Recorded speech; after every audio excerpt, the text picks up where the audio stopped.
Heyo everybody, Haku here with my One Piece Chapter 824 Little Pirate Games review.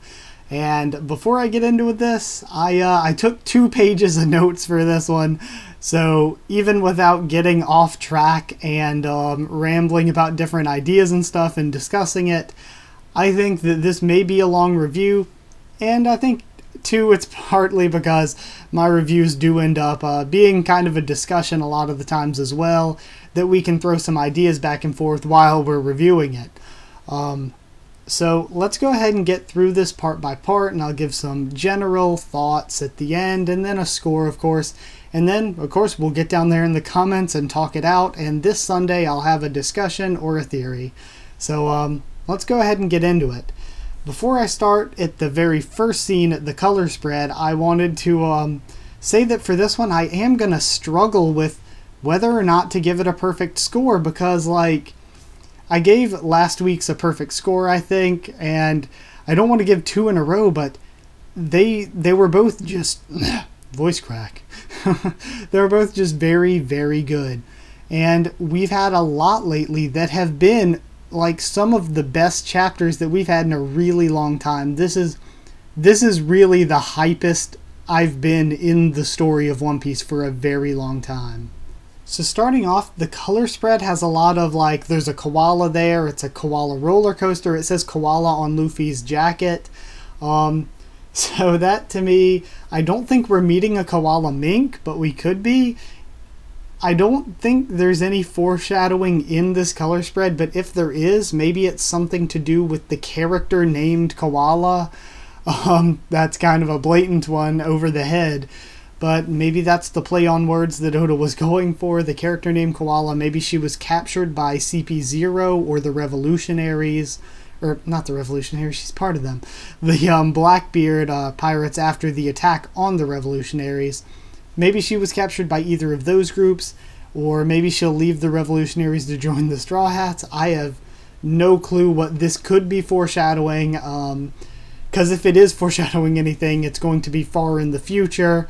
Likely, because the color spreads usually are a bit far in the future with their foreshadowing, except for the one with Carrot and Pedro joining. That one was kind of obvious for them joining the group going to Whole Cake.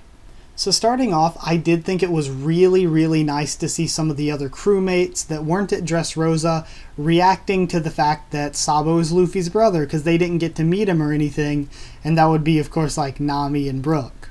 Now, Luffy sees a picture of Dragon, apparently for the first time. He says it's the first time he's ever even seen a photo of Dragon, and I think it's, I thought it was really funny how he's just like, looks nothing like me, and how he's more worried about Sabo, and rightfully so. Dragon's never given a shit about Luffy. I don't even care what his reasons for this whole revolutionary stuff at this point is. I don't like Dragon. He ditched Luffy with Garp and Dadan and just never really even saw the kid. So I'm sure we'll find out there's some sad, deep backstory behind it, but it still does seem pretty shitty to me. So good on Luffy caring way more about Sabo, because Sabo actually has helped Luffy and shown that he cares about him in any way. Dragon has not shown that he cares in any way. And beyond that, one quick little throwaway thing I want to throw out there is, it seemed odd to me how Brook said, the picture doesn't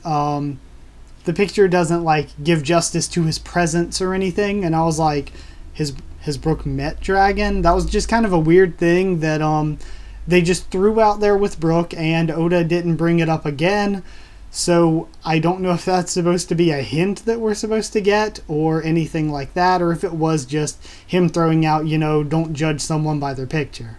Also, we find out that Blackbeard and his crew fled after clashing briefly with CP, well, the Cypher Pole. They don't specifically say which one, but I'm assuming Aegis Zero. So that's got some Blackbeard and Lucci hype right there.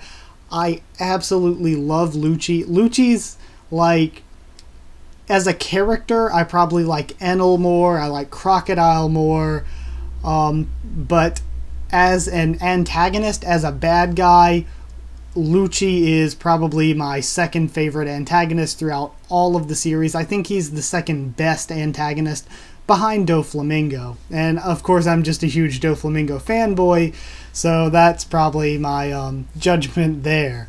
But I definitely still think that the Lucci and Luffy fight is the best fight in all of One Piece to date, and Oda he's done a lot of good fights, but he hasn't topped the Lucci and Luffy fight. So throughout the entire conversation, though, like, Carrot and Chopper in the background with Chopper trying to get Luffy's attention and Carrot just chewing on everybody, they were so freaking cute. They were so adorable. I absolutely love Carrot. We rabbit boys for life. And, I don't know, like, I really want Carrot to join, but I'm not sure that she's the best suited, because next we get Pedro kind of comforting Luffy about, you know, your brother and father weren't captured, or else they would sort of have said it in the newspaper. And I like that he, like, comforted Luffy like that. It was really good. And Pedro is just so well suited to being a Straw Hat. He has a specific position.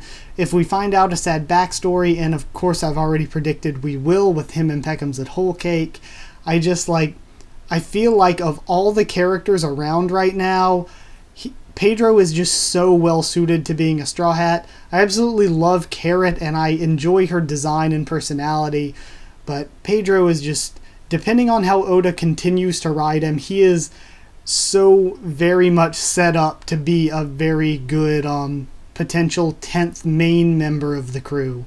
So the comedy is on point when we find out that Luffy sort of burned down the kitchen, and then a storm comes. Luffy's like, "Oh great, the rain will put out the flames." Sweet. So I thought that was all very, very funny, very, very well done. The comedy has been on point a lot lately, and this chapter, it was really there. Even in between all the, I guess, kind of deeper and all of the more important and impactful stuff, the comedy was still there. So, of course, we find out next, going back to Zoe, that Beriete was bribed by Carrot to not tell about her leaving, and of course Beriete is the lookout for the minks, I believe, so he would have been the one in charge of reporting something like that. And of course Wanda's okay with it, because we all know that Wanami ship, it has to happen. Wanda and Nami, just perfect couple ever. I'm not a shipper for any other series, and I wasn't in One Piece until just Wanda and Nami. It has to happen. My heart is in it. I am fully and completely devoted, waiting for this Wanda-Nami ship to happen. So, seriously though, Wanda was okay with Carrot going off with them and finding out about it, because she says, you know, they're with Luffy, they're with the Straw Hats, I trust them, they'll take care of her. So that was really cool to see the trust, and of course we get to see the boss, Duke Inuarashi, and he's just sort of standing at alert, standing guard, and he says that, you know, he came to the conclusion that the only way they could find Zoe twice like that is that they have to have a Viver card, either for someone on Zoe or for Zoe the elephant itself. I personally think it's probably more likely they just have one for the elephant itself. One of them found it once, or one of them is a mink that came from there, and that's all they needed for the Viver card. Now we get Jack. He is such a boss. Like, I freaking love Jack.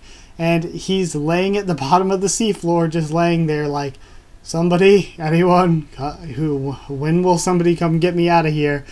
I really love that, and it sort of makes him sort of like a suicide soldier, because I'm assuming the same sort of thing happened when he went after Joker, where he probably just got sunk. They were like, oh, he's a devil fruit user, and they just left so they can come pick him up out of the sea again, and then he'll go back to fight again. And of course, the reason I think it's possible for him is because I think at the very least, if he's not a fishman, he's at least part fishman, like Dellinger was. Because we've been getting the question a lot.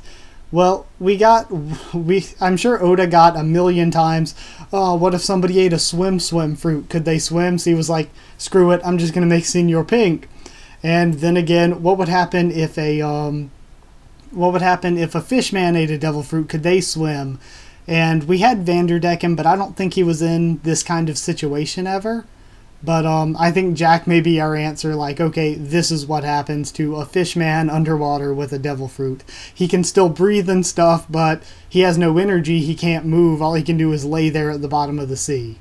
Also, I thought it was incredibly funny, like, what if nobody ever comes to fish him out? What if that's just like, we get to the end of the series, the very end of One Piece, and we still just have Jack laying at the bottom of the seafloor like, hello? Anyone?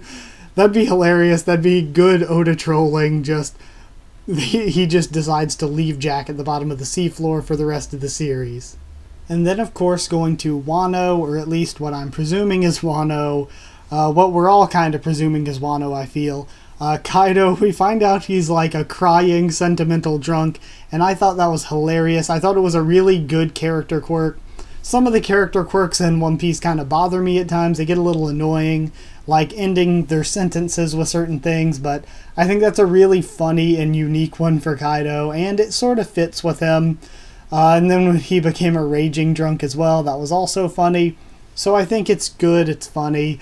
It shows he has more personality than just being a random bland badass. So I like seeing him given a little personality. We find out he wanted an entire Devil Fruit user crew.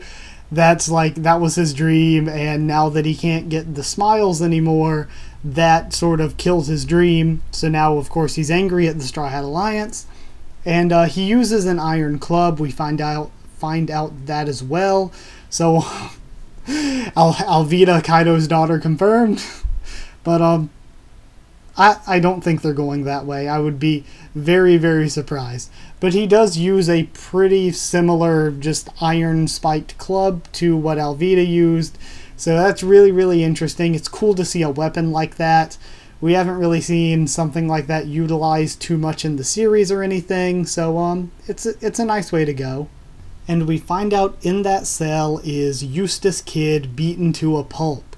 Now that to me, ever since Sabati, I was thinking like, okay, it would be interesting if those three teamed up and became allies since they teamed up at Sabati.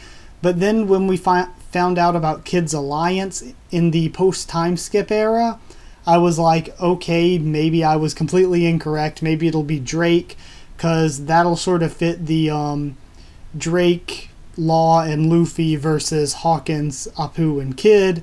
So that would kind of fit against each other. But now that he's captured like that, I'm thinking there's a good chance that it could actually go to how it was at Sabati, and we could get those three teaming up. But I've got to say that kind of makes me think even further, because we don't know where Killer is. A lot of people have guessed that perhaps he's Sanji's brother. And I'm thinking, what if he is Sanji's brother? And what if after the events of Whole Cake, because Whole Cake is going to be our next arc, what if once we get through the Whole Cake arc, he decides to ally with the Straw Hats and say, I'm going to Wano with you guys and we've got to rescue my captain. So I think that sets us up for that possibility that Killer could join up after Whole Cake as an ally and they could go try to save Kid and Kid would help them take down Kaido. So, of course, cutting back to the Straw Hats real quick, or the Luffy's team, we find out that Luffy used up all their food in his terrible cooking, and now they are faced with starvation. But of course, that, again, with some theories people are making, that makes it seem very, very likely that they will be going and checking out Nami's tangerine tree, or I think it's tangerines, and if they take one and it happens to be a devil fruit, like, say, Monet's devil fruit, then that's a complete possibility. Or maybe even other potential devil fruits that I don't think they've been around any other dying devil fruit users, so maybe just Monet's. But that would be very interesting, and a lot of people have theorized it. So we do see that there is cotton candy snow in Big Mom's territory around Whole Cake, and we see that by getting back to Sanji, and he is on a ship with Vito and Tamago. And he has a really cool conversation with Tamago. He gives a nice speech about how he's devoted to his friends. And there are a lot of important things I think we could find throughout this. Something that I think will be important very, very soon is that we are introduced to the warning frequencies and the 28 tart. So that means there's at least 27 others. And it seems like they're sort of like outposts around the island. Like the way he said, our ship would have been blown to bits by now if we weren't with Big Mom and the warning frequencies and everything. I guess that if you like, they have the just sort of what, like, maybe not a grid per se, but they sort of have a just outline or row all around the territory of all of these little outposts, and there's at least 28 of them, I guess. And when you come into the range of them, if you're not Big Mom's ship with all of the warning messages and whatever, if you're not Big Mom's ship, then you're going to get blown to bits. So it's interesting to see how a Yonko throughout their territory would have a lot of organized outposts and stuff. And I think that was a really interesting way to introduce it. So that means that in getting to Whole Cake Island, when we get back to Luffy's group, they're going to have to find a way to get past all of these outposts, all of the tarts, and get to Whole Cake Island without alerting them, or either they're going to just have to alert them and just shoot through it. We also find out that Big Mom is being nice to Sanji because she wants him to join. She's really impressed with his skills and his reputation. I think that was really important to have in there. How she's like, she's not trying to be evil and force him. I mean, she's kind of forcing him, but she's trying to make it seem like more of it's his choice. She wants him to want to join her. But of course, Sanji is completely devoted to his friends. He has that great speech about like his hands were made to cook food for his friends, and he wouldn't do it for traitors like them who would turn their backs on their own crewmates. And we find out that Tamago, at least right now, agrees with Capone's decision to shoot Peckham's in the back. So very interesting to get that confirmation that at least Tamago would agree with Capone. We still don't know where Big Mom stands on it, but it seems like for now she probably agrees. So then, of course, Vito shows up with a picture of Pudding, and Sanji has his freak out heart's reaction, and a lot of people said immediately it's the three-eyed girl, but she's just looking at both pictures back and forth multiple times for this. I can say that I think there are a lot of differences in the hair, even beyond just the bangs covering where the third eye would be. But there's also some differences in the face too, in my opinion. I think that her just demeanor and face kind of look a lot different to me. And I think that it's way too early to jump to the conclusion that it's the three-eyed girl when they do look quite a bit dissimilar. They definitely look different enough for me personally to think that there's a very, very good chance that it isn't the three-eyed girl. And one of the biggest reasons I think that is that Oda has already shown us the three-eyed girl. If Oda's already shown her to us, why would he has no reason to hide that here? He could just show a picture that looks exactly like we last seen her. There's no reason to try to hide that it's her or anything.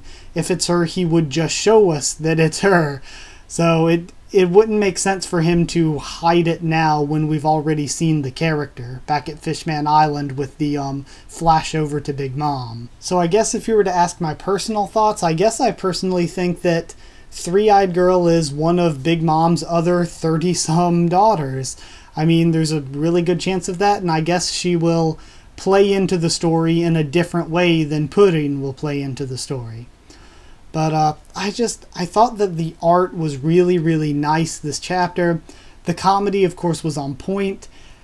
And beyond all of that, the biggest good thing about this chapter is just that we had an incredible amount of content.